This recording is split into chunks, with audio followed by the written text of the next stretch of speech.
सूतल रहलिया टेरिया, मन मन करिले विचार, मन मन करिले विचार।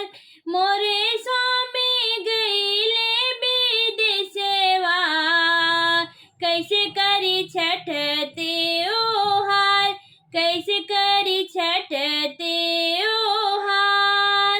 सूतल रहलिया टेरिया, मन मन करिले विचार, मन मन करिले विचार।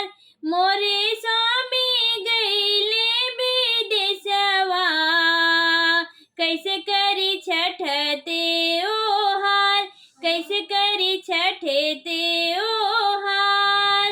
पैया राउर पड़िले ससुर जी, सैया जी के करी टेलीफोन, सैया जी के करी टेलीफोन। जब प्रभु जी मई है ना घरवा, तब करब छठ त्योहार, तब करब छठ त्योहार। जब प्रभु जी आई है ना घरवा, तब करब छठी त्योहार।